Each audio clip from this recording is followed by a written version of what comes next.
Hey, folks, you've caught me in mid-conversation with Allison, who's crying, laughing. And I said, Allison, we have this election tomorrow, so I want to label this, will American voters reject death, Nazis, and billionaires? And Alice says, okay, we could go with that. Or we could go with he threw his meat sandwich at point blank range. And Allison's a giddy schoolgirl, and she really wants to talk about it. So who am I? Who am I to keep the small joys in life from Allison Gill? Allison, continue. Okay, so sandwich guy, his trial starts today. Not his felony trial, right? Because they couldn't get a grand jury to return a felony indictment. They couldn't indict a ham sandwich. So they went with information on a misdemeanor, and they're actually having a trial for sandwich guy. And then the NBC reporting says federal prosecutors opposed his lawyer's motion to dismiss the charge, writing that Dunn was, quote, recorded throwing his meat sandwich at a federal officer at point blank range. Ah, I'm like, from now on, if somebody hooks up, it's throwing their meat sandwich. It's at point blank range. I was like, I texted my friend. I was like, I think JD Vance is trying to throw his meat sandwich at Erica Kirk at point blank range. And I heard Benny Johnson throws his meat sandwich a lot at Talking Point member conferences. And I think JD Vance tried to throw his meat sandwich at Erica. Too soon? Too soon? Folks. Matt Oh, Schlapp yeah. Oh, likes to Schlapp grab the meat allegedly. sandwich Yeah. at point blank range. Schlapp allegedly throws or tries to throw his meat sandwich at point blank range, and sadly, it gets rejected. The funny thing is that for those who don't know who the meat sandwich is, it's the guy in Washington D.C. in the corner where he threw it. Now there's like a memorial or a painting there. He just threw his sandwich at one of these ice people, and these snowflakes were so triggered that they want to make an example of sandwich guy, who's since then become a national hero. I want to know what the cop's nickname is now that got the sandwich thrown at him.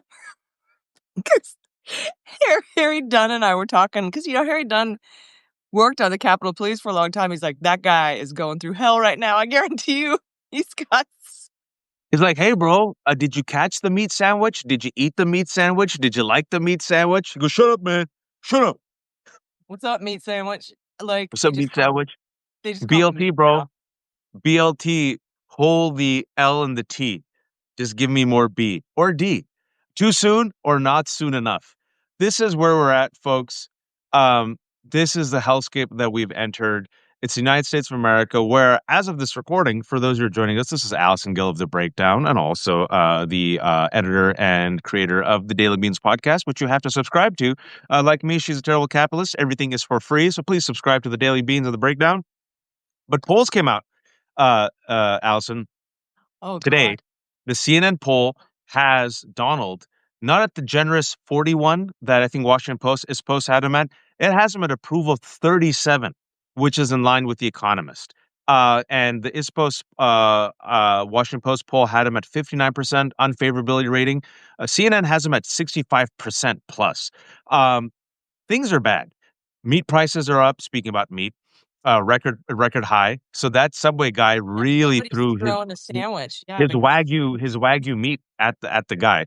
And you got grocery prices are up, electricity prices are up. You have SNAP benefits now being partially funded thanks to two judges who came out and said you have to fully fund it. He goes, I'll just partially fund it. I'll save the money instead for my great Gatsby party. And Mar-a-Lago, $50 billion sent to Milei of Argentina, $172 million for Noam and Corey Lewandowski's private jets. Cash Patel, I don't know if you saw the news, took taxpayer money in private jet to attend his honeypot girlfriend's country music concert. Should be, as this is happening, folks, and they're throwing a great Gatsby Roaring 20s party. The economy is in shit. Government shutdown. I'm in the DMV right now. Lines around food banks. Your civil servants, good men and women who are public servants in the government, are for the first time in their life freaking about. about how to make ends meet because they have no pay as the government shut down. And furthermore, Russell Vought is doing everything he can to make sure they don't get back pay. And with all of this, we have the election coming up. And, who knows with America because it's so self destructive. But I'll tell you this, Allison, Republicans could have been more competitive, probably not with Spanberger, but they probably could have been more competitive with Jones and Hashmi in the lieutenant governor and attorney general race. And Jones might be able to pull it off. Democrats in Virginia might get the trifecta because Republicans overplayed their hand, kept the government shut, and people are lining up at food banks. And that might just be enough for a trifecta in Virginia, Mamdani to win by nearly 10 points, and the government of New Jersey Yeah. to go, the gubernatorial race to go to the Democrats. Your take on this? Yeah, Mikey Sherrill, the polls are a lot closer there in New Jersey than they are in Virginia. And I'm assuming it's because Virginia is hardest hit probably by Doge Yes. and the shutdown, which, is going to, I think, result in the trifecta. We'll see. There are over 52,000 elections happening this week around the country. And so this is also a great litmus test for, everyone who's like, we'll never have elections again. Um, we'll see how these go, right? Yeah. And we'll see what happens in the aftermath and what happens when the dust settles. But as far as the polling goes, Ben Collins, Tim Onion, he calls himself Tim Apple. Ben Collins, who I think is with Kat Abigazela, Yeah, they're together. uh, who's been indicted for protesting peacefully. Um, he just posted these poll results, and his take is people fucking hate this guy. They fucking hate ICE. They fucking hate how much power it has. Trump has a 63% overall disapproval, 37% approval. That's lower than this company's poll after January 6th. And this poll was done before he started intentionally starving people. And I wish our media would reflect that. And, that last little bit, we could talk about the media for a second, because Teen Vogue, who was doing some incredible reporting, has just cleaned out their entire politics staff. They've all been laid off. Uh, Wow. yeah. And Lex McMenamin, they said on their Blue Sky today, I was laid off from Teen Vogue along with multiple other staffers. More to come from me, but to my knowledge, after today, there will be no politics staffers at Teen Vogue, which is, Condé Nast, the oligarchs, corporate media strikes again.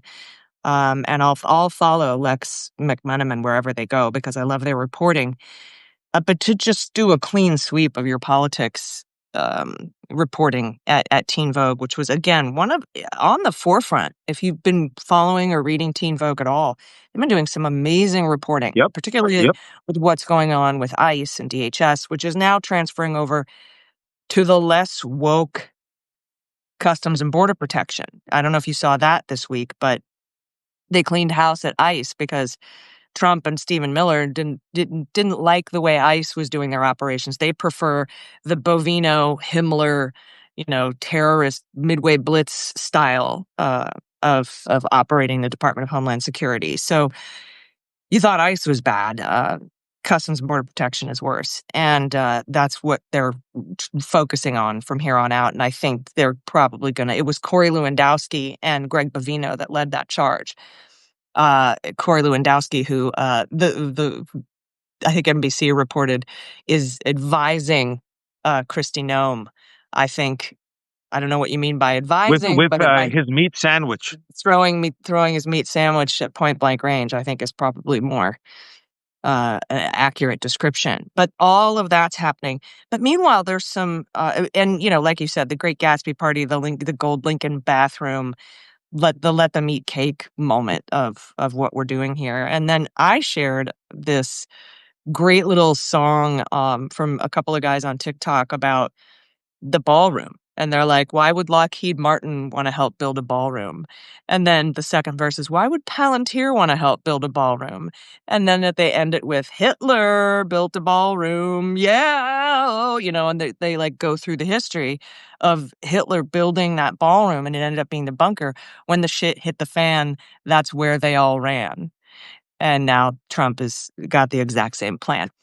And so that's all going on here as well. Because if you are throwing Gatsby parties and being Marie Antoinette, you got to build yourself a fortress to hide in when the pitchforks and torches come for you, right? So, and then we've got Miller and Hegseth and Nome and everybody living on military bases. There you go. But the interesting thing about the Kash Patel story was, I think it was Ron Filipkowski over at Midas actually found an old cut of Kash Patel complaining in a news interview about uh, the FBI taking private jets. I don't think they need a G5 to fly wherever they want for their own personal use. And there's always a tweet, right? There's always an interview. There's always something. And again, you're not going to change a lot of hearts and minds on the right with glaring hypocrisy like that. They just don't care. But what people do care about is, like you said, what's shown in this poll, that 72% of people say the economy is shit right now. There you go. Um, and that his approval rating is what it was, lower than what it Lower. was Lower. after the first coup. So that's not going to bode well, I think, this week in the elections for them. Like you said, Virginia is specifically hard hit by what this administration is doing. But there's, again, elections all across the country, from water board and school board up to state legislature, special elections, mayoral elections, gubernatorial races. And I think we're going to get a little bit of a taste of what could happen in 2026 in the midterms here in 2025. So I think everybody's going to be having their eyes on this. And I'm sorry if my face is red, but I've just been laughing at the meat sandwich. These are the small joys in life as everything's going to hell and America's turning into a shit sandwich. And it's going to get worse, folks. And But Americans are finally. just to warn, I do think that the sandwich guy could actually get convicted on simple assault. He did throw a sandwich. But you know what? He'll be a hero for life. I'm the dude who threw the sandwich. Like wherever he goes, he'll get a free sandwich in DC. I guarantee it for the rest of his life. Everything's coming to a head. I said that the two things that could bring down Donald Trump potentially, well, I've always said the Achilles cankles is the Epstein files, and rumors are here in Allison. I'm sure you've heard it as well. And by here I mean the DMV, that they're going to by Republicans will keep the government shut down not only till the end of November, but if it looks really bad, they're going to keep it down for the rest of the year because, folks, they still haven't sworn in Adelita Grijalva, who it's been now nearly 5 weeks. She's waiting. They could swear her in pro forma, but she will give the 218th vote for the House to release the Epstein files. Virginia Giuffre's book is a bestseller. Prince Andrew had to relinquish his titles. Epstein files ain't going away. Another Achilles cankle that I said was the economy. The economy is now in the shitters. Many economic analysts say we're actually in a recession. Most states are in a recession. Like we mentioned, for those who are joining us late, the grocery prices are sky high. Meat prices are sky high. Meat sandwiches prices are sky high. Electricity prices are sky high. Healthcare premiums are about to double. This is all before the permanent tax cuts for the billionaires, which will come at the expense of Medicaid, folks. The tariffs are very unpopular. Trade war is very unpopular. Inflation is still high. Job market is contracting. Private sector isn't hiring. All of this is a sign, folks, that we're heading into, God forbid, not just a recession, but something even worse. And they're hyperinflating AI, going all in the crypto grift. So it's only a matter of time. And inshallah, when this crypto bubble bursts, probably in a couple of years. But it's all being set up, and they're drinking all of our milkshake. They're drinking up all the milkshakes because, as we said before, they have no interest. You just have to listen to them, folks. Trust the evidence of your eyes and ears. They have no interest in saving humanity. They think humanity is done. They think Earth is done. That's why they're talking about terraforming, space shuttles to Mars, living forever, right? Augmenting themselves with AI, having extended lives and replacing people with AI, both workers and soldiers, to protect themselves from the mass uprising because they realize there will be an uprising. Did You were you saying. see that this latest tranche of Epstein files that have come out? Is that Epstein was the reason that there's people from MIT and scientists and stuff on his list of people who he met with is because he was trying to figure out a way to freeze his head or, live on beyond himself, for these exact reasons. I mean, that's what We're this not making this up, oligarchy. folks. We're not making That's this. what this. Even Larry Ellison, who's the daddy of David Ellison, the nepo baby, who've gobbled up CBS, Paramount, TikTok, and want to take over Warner Brothers and Discovery, the largest private donor of the IDF, says, "I believe I should live forever. I shouldn't die." All of them are terrified of death. Epstein was terrified of death. Um, this other guy, the Nazi Musk, Thiel, all of them, they're gobbling up all the milkshake. But the problem is this, Allison, overreach. They're like the who's that guy from Family Guy? I always think of them like an evil the guy Giggity Giggity Giggity whoever that guy. Oh, giggity. Let's see. Giggity. He always That's sees a girl. Quagmire. Quagmire. They're like evil fascist quagmire. They can't help themselves. They get too much power. They're flush with power. They're too arrogant. Look at Kash Patel. Look at Kristi Noem. They My think they've generation won. would say Beavis, right? Yeah, yeah, yeah, yeah. Hello, Cornholio. Oh, but I don't want to denigrate Beavis. Like, oh, so these are these people now who they've overreached with their arrogance, their recklessness, their greed, their appetites, and they are now thinking they're in power forever. And the problem with power and the problem with arrogance, it also makes you lazy and it makes you a bit reckless, Allison, and it makes you not look at your left and right flank, especially when you're surrounded by reeks. You get kind of, if you will, a callous disregard for humanity.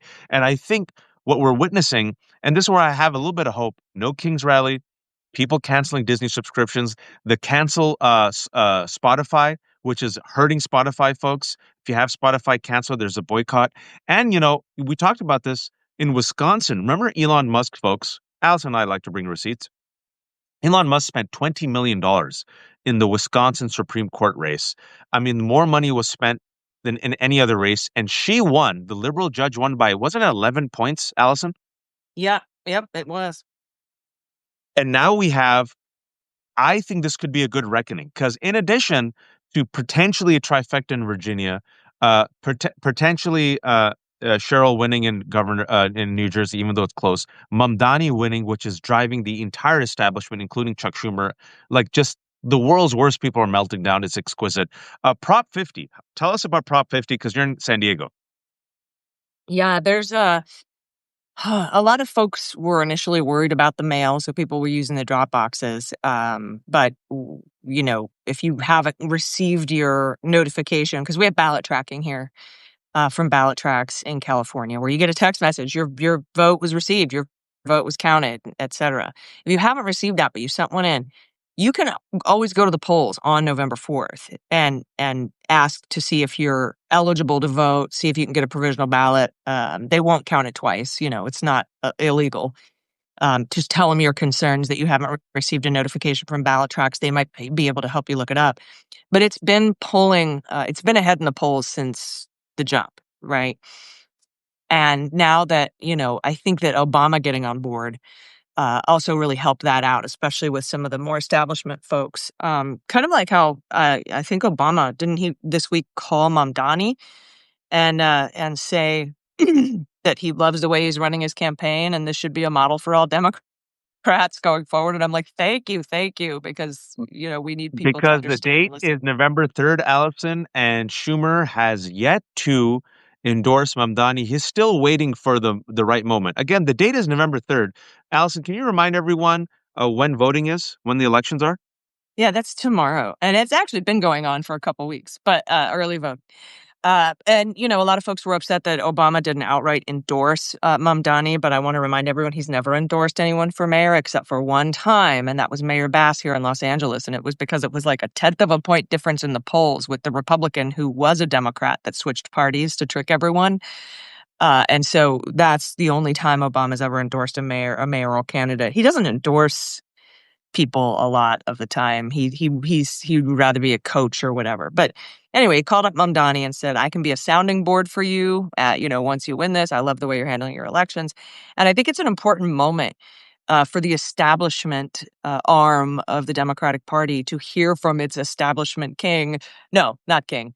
Uh, democratically elected former president Obama, who I love. I've got an Obama tattoo. I'm not, no shade. Um, that this is the way forward. And it's not about, we've talked about this so many times, and I've only got another 5 minutes left here, but it's Yeah. not about the policies. It's about the kind of campaign that you run. And that kind of campaign, that template can be applied to a very purple district in Georgia. And the template is simple. Go around, talk to the people, knock on doors, find out what they want, and run on that. And then, of course, the overarching thing, run on affordability. You can run on affordability That's it. anywhere. And so to relegate him as some sort of democratic socialist, he's a Democrat. He's a registered Democrat. He is a democratic socialist, but he's a registered Democrat because he understands that we have a two-party system. As much as we don't like that, it is what it is, and we can't fix that before the next election, right? So he's running as a Democrat, and I personally don't think there's anything in his policies that would upset a centrist, but maybe a landlord. But I think that the broader understanding of building a democratic coalition going forward in the huge tent that we have is to say, hey, whatever your policies are, if you're on the left, if you're against MAGA, if you're against the oligarchy, if you're against the billionaires, whatever your policies are, go around door to door in your district and find out what the people want and run on that. And I think that's I think that's a kind of a pretty big shift in the way the Democratic Party has been looking at these things. And I'm glad whoever leaked that story and that phone call, I hope it's somebody from Obama's team, to the Times, meant for us to understand that, or meant for some folks to understand that, to put it in the mainstream. And that's super important because he's going to win. And then what happens to the elections of somebody like Chuck Schumer when somebody like AOC runs against him, if she runs against him? Do you know what I'm saying? No, I know exactly what you're saying because Hakeem Jeffries yesterday said Mamdani does not represent the president and future of the party, and they still want to suck at the corporate teat. They still want to support Netanyahu and AIPAC in Israel, and that day is done. And Why they can't are he trying. even just say, I don't know if his policies represent the future of the Democratic Party, but his model of how he ran represents the future of the Democratic Party. Why Because can't that he makes them say that? into dinosaurs, Allison. That makes them into dinosaurs, and that goes against their fundamental being. They're not built for this moment. They're not made for this fight.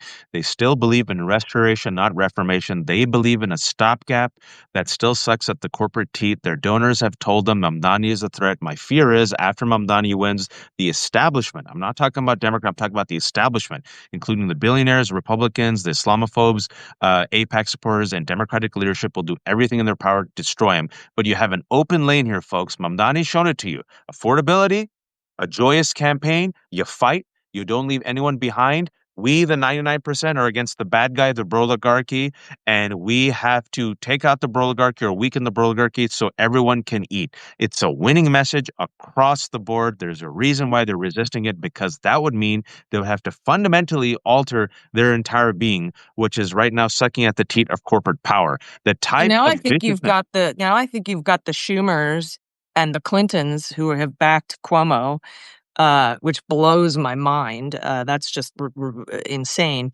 That faction of the Democratic Party, and then there's two factions of establishment Democrats. There's the Obama Mamdanis, and then there's the Clinton Schumers, right? Hakeem Jeffries wants to be on both sides of that, which is why he's like, it's not the future of the party, but I endorse him, meh. But he knows he needs Mamdani more than Mamdani needs him. Absolutely. And so, or at least what Mamdani's built, maybe not the man specifically, but what he's built and his template. And I don't think voters are going to be excited about somebody who's wishy-washy like that. I just don't.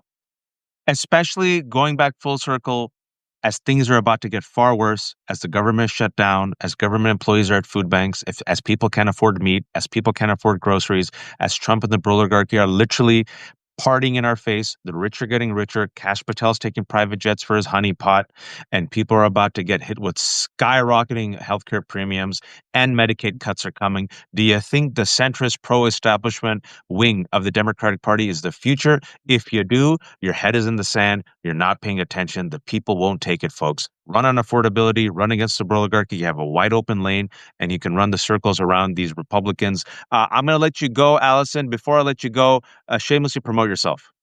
I will. And before I do that, I just want to say that where I'm drawing the line with the Democratic Party is right down between the Obamas and the Clintons. Everybody over here, that's the Democratic Party. If you want to be a moderate, a centrist, I wouldn't even put the Democratic tag on your name. I It's gonna agree. be a lot it's gonna be a lot easier to remove that small group of corporate establishment Dems from the Democratic Party than it would be to create a whole new situation. Do you know what I'm saying? I say we remove and reform. Culling.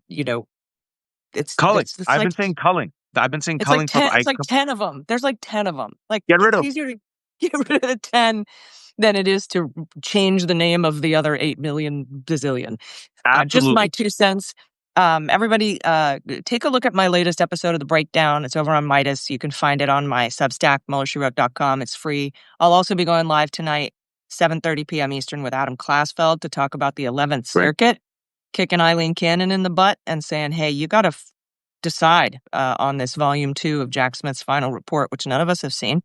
So we're a step closer to maybe seeing volume 2 of that report, which Trump is doing his level best, along with Eileen Cannon, to keep hidden from the public. So I'll be here on Substack at MuellerSheWrote.com to talk about that. And again, all my stuff is free. All of it's free. We're bad capitalists.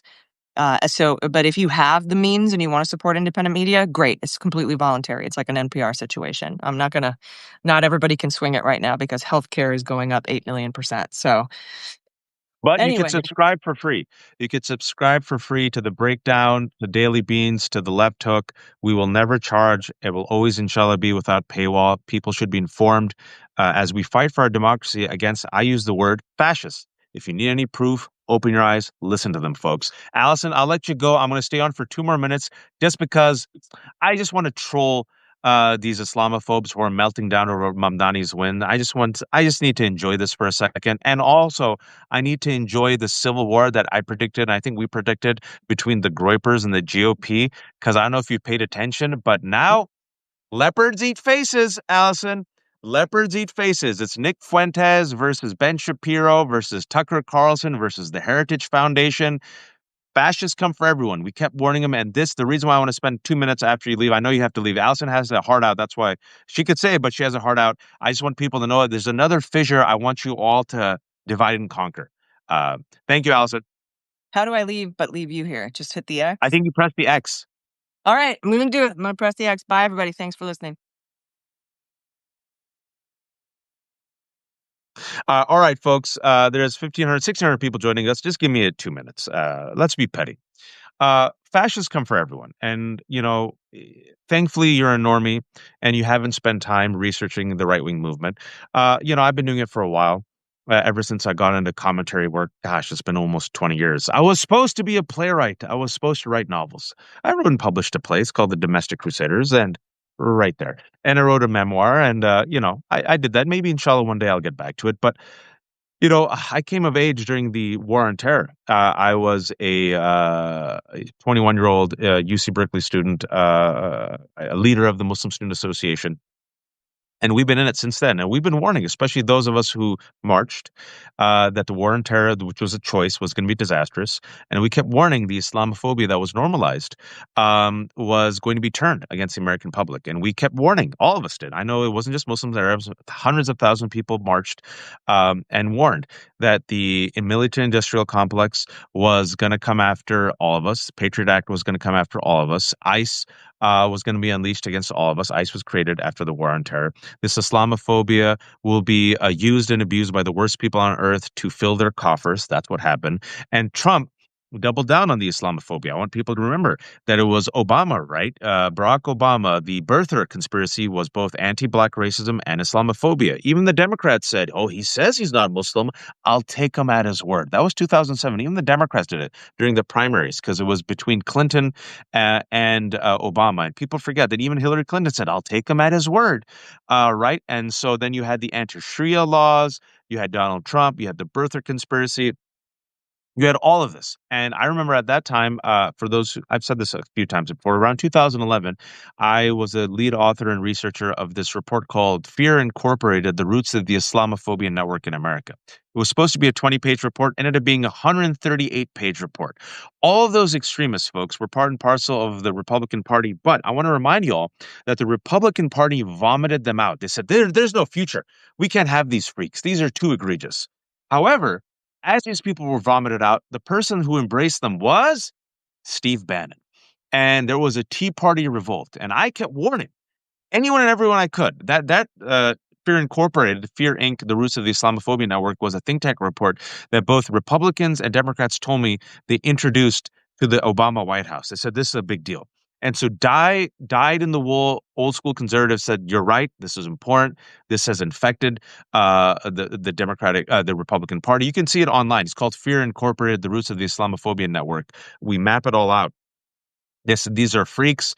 And we had Republicans back in the day, the establishment Republicans, say, okay, we're done with this. They had also lost the election again. And they remember they had this whole plan to win over Latinos. They did an audit. Well, they went in the opposite direction. They went in the Steve Bannon white nationalist direction. And then the Tea Party rose up. The Tea Party then got rid of the establishment Republicans like Eric Cantor. Happened right here in Virginia, where David Brat came out and knocked out the establishment Republican. And they had their own revolution, their own reformation with the Tea Party. And this country did everything in its power, folks, everything in its power to coddle and infantilize the racism of the Tea Party. People of color said it is the racism as the main driver. And they're like, no, no, no. Economic anxiety, right? All the old heads like me, trust me, y'all with me, remember this? And we're like, folks, it's the fact that Obama's president, the fact that it's people worried about majority minority country. It is racism that is the driver behind it, right? They're like, no, no, no, how dare you? Okay, that led, if you will, paved the ground. Yeah, the Sarah Palin. Sarah Palin was John McCain's running mate, right? And Steve Bannon said that Sarah Palin, she's the present and future, but she flamed out. So then what did he find? Donald Trump. So you had the Southern strategy, the racism, the Frankenstein monster that they kind of unleashed. As Lee Atwater said in 1980, you can't say the N-word, N-word, N-word anymore. You got to use other words like welfare queen and busing.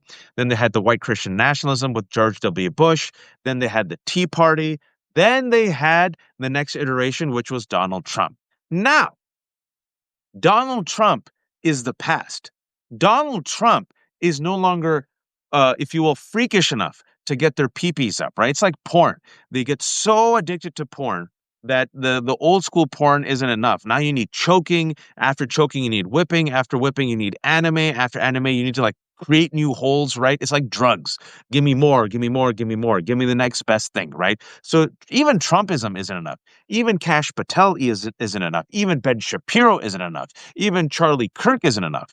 The groypers. The groypers came into the mainstream in the past, if you will, 8 years by trolling Charlie Kirk for not being right-wing enough. Let me repeat that. The groypers trolled Charlie Kirk for not being right-wing enough. I've been warning about it. Anyone who watches Democracy-ish, reads me, I've been saying, folks, pay attention. Pay attention. Donald Trump dined with Nick Fuentes, the leader of this groyper movement, right? I did say they're going to create new holes. I went there. Allison got me in the meat sandwich mode. Nick Fuentes dined with Donald Trump 2.5 years ago. Kanye West, pre-Nazi, post-hardcore anti-Semite, brought Nick Fuentes to meet with Donald Trump. He dined with Fuentes and Kanye West. Just Google it right now. I've been on it for 2.5 years. I said, folks, this is the big news. For 2.5 years, I've always asked main corporate media, ask Donald Trump to reject Nick Fuentes. Ask Donald Trump if he regrets meeting with him. They did ask him. He says, who's that? Huh? Nick Fuentes? I didn't know anything about him. What? CZ, who's that? I pardoned him, huh? Binance, my business partner? I don't know anything about him. Just said that a couple of days ago. That's when I knew. Oh, shit. Nick Fuentes is the future. Donald Trump, according to a Guardian article that was written, deliberately chose not to condemn Nick Fuentes because he realized it would hurt his base, which is why he went all in with the QAnon conspiracy. Because, the base is there. Even though the FBI warned in 2020 before the violent insurrection that QAnon could radicalize individuals and groups to committing violence. And that's what happened. Ashley Babbitt, who is now a hero, like I wrote about 4.5 years ago in Daily Beast, she became a martyr, radicalized by QAnon. Vance Bolter, the guy who had a hit list of 70 liberals he wanted to kill in Minnesota, killed Melissa Hortman, her father, her husband, and their pet, was radicalized in part by QAnon. Right? Trump embraced it. Right? You need a new hit, a new drug. Give me something more. Something more. Cocaine ain't enough. Give me something more. That porn that you gave me, it ain't doing for me. Give me something more violent, more disgusting, more freakish, right? So now, why am I saying all this? I'm just taking a DeLorean of hate. It's like the DeLorean of hate. Lo and behold, a couple of days ago, Heritage Foundation, Kevin Roberts. Heritage Foundation is the publisher of Project 2025, the main anchor of the conservative movement as far as the think tanks go. Kevin Roberts decided to do a 4-minute video looking right at the camera saying, we will not abandon Tucker Carlson. We support him. We don't agree on everything, but it's fine. Why did he do that? Because Tucker Carlson last week decided to have, if you will, a rapprochement with Nick Fuentes. They were at each other, but they decided to have a meeting of the minds. Tucker Carlson invited Nick Fuentes, and they were friendly with each other. That to me again was, oh shit, folks. The groypers have taken over. I've been saying it for a while. This is a week, 2 weeks after we saw the 2,900 pages of Telegram messages where young Republican leaders in their 30s and 20s were openly promoting edgelord online neo-Nazi shitposting behavior, right? Hitler was based. I love Hitler. Rape is epic. 1488. 1488 is the white nationalist slogan, the 14 words of white supremacists, the slogan 88 for Hail Hitler, 8 being the eighth letter of the alphabet H. That's, if you ever hear 1488, it's the white supremacist slogan. That's what they were saying. Paul Ingrassia had to withdraw his nomination. Trump nominated him to be the head of a watchdog. He said, I have a Nazi streak. That Republican intern for the congressman with the Hitler swastika. Like, what more do you need to see? Neo-Nazi conspiracies being promoted by J.D. Vance about Haitians, right? So all of this is happening. I've been paying attention because I'm like, oh, shit. If the Heritage Foundation is going on with Tucker, who's on with white nationalists, that means they're all in with Nick Fuentes. And then you saw the Civil War brewing. And then you saw all these right-wing Zionist Jews for Donald Trump now saying, how dare the Heritage Foundation do this? And I was sitting there going, leopards eat faces. And then you saw the attack on J.D. Vance, the groypers, Nick Fuentes, right? Usha Vance, the biracial kids. He's been on it for a while. You married a Jeet, which is their racist way of talking about Usha.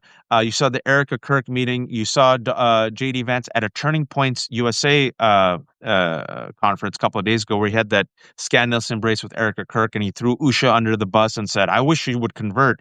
The people who asked him these questions, the people who pressed him about this were groypers, because that's what they did at Turning Point conferences with Charlie Kirk, pushing him further and further to the right.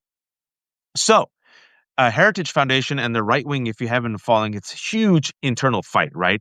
Because a lot of these right wing Jews like Bill Ackman and Podderetz and Barry Weiss and Ben Shapiro and others, how dare you?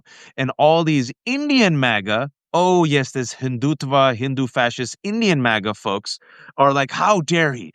And right now, Lara Trump is going to speak at a conference between Indian MAGA and Jewish MAGA. I'm not making this up. Jewish MAGA and Indian MAGA are having a joint conference, and Lara Trump is speaking, which me and my friends are like, oh, the anti-Muslim conference, because they aligned with MAGA to crush Palestinians, to crush Muslims, to crush the woke, and to get tax cuts. And we kept saying, and I've been warning a lot of self-described Zionist Jews, Zionist liberals, I'm like, the alliance you've made, these leopards are going to eat your faces. And what they said was, nah, we'll be okay. Nah, we'll be all right. We'll keep them contained. ADL, case in point. Look how ADL sits there with the mild language. Remember when Elon Musk did the Zig Heil twice? Remember they said, oh, it's an exuberant display. Remember that? And look at what ADL said against Mahmoud Khalil. Like literally going all in on crushing Mahmoud Khalil, all in defaming him. Mahmoud Khalil, who missed the birth of his daughter, who was in a detention in Louisiana for over 100 days with zero crimes, zero evidence of any crimes. Crush the pro-Palestinians, crush the woke, crush the workers, crush the Muslims. And we kept saying, leopards eat faces, all faces. And now, folks, there is an outright war in MAGA. Barry Weiss retweeted a Ben Shapiro video because they used to, the groypers, in addition to trolling Charlie Kirk, you know who they used to troll and hate? And they still hate? Ben Shapiro, because they're anti-Semites. And now Ben Shapiro says, groypers don't represent MAGA. Nick Fuentes doesn't represent MAGA. This is not who we are. And Barry Weiss had, requoted him and said all of this, what Ben said. And I requoted Barry Weiss said, "This is the present and future of the GOP. You helped create this. You are complicit." And so, folks, if you want to create some divides, and I think you should, uh, what Nick Fuentes tweeted, in addition to just mocking and ridiculing JD Vance, he said, "You're a gay, fat, overweight, chubby Jeet, married to a Jeet," which is like a racist term for Indians. He also said, "The questions that were asked of JD Vance at Turning Point USA were all about what's your connections to Palantir, Peter Thiel's company, because Peter Thiel groomed JD Vance. How do you justify being married to a Hindu, Usha Vance? When are you going to release the Epstein files?" And there was another question, right? So the fact that those four questions were asked, I'm forgetting the fourth. Uh, Nick Fuentes is bragging. Groypers asked that question, and we are the future of the GOP. We've taken over. And if he condemns us, if he condemns the Groypers, we're going to be at every single JD Vance event. We're going to be at every single Turning Points USA. You can't stop us. Is Fuentes gay? I don't know, but he says having sex with women is gay. So I don't know. I think the Groypers or Groyper adjacent shit posting edgelord racists, the 4chan crowd, is the present future of the GOP. You have to ask yourself, what's after Trump? That's what's after Trump, which is terrifying. And if you don't believe me, look at the young Republicans and their 2,900 Telegram messages. Just go read it. Politico has it out there. They're eating each other alive. They're eating each other alive. All of them are enemy. Okay. Oh, Israel. Israel was the fourth question. So the fissure points are Epstein. The fissure points are America First Israel. The fissure points is this fidelity to Peter Thiel, which is interesting. I think we can use that also because everyone hates Palantir. And it's the overt racism. And they're all terrible people. None of them are good. Use them to take each other out. As Ken Watanabe's character said in the Godzilla, let them fight. Megan, it is okay to be gay. In addition to be homophobic and anti-Semitic, they also hate women. They hate women. They hate women so much that they say it's gay to have sex with women. They're incel. It's part of the incel culture.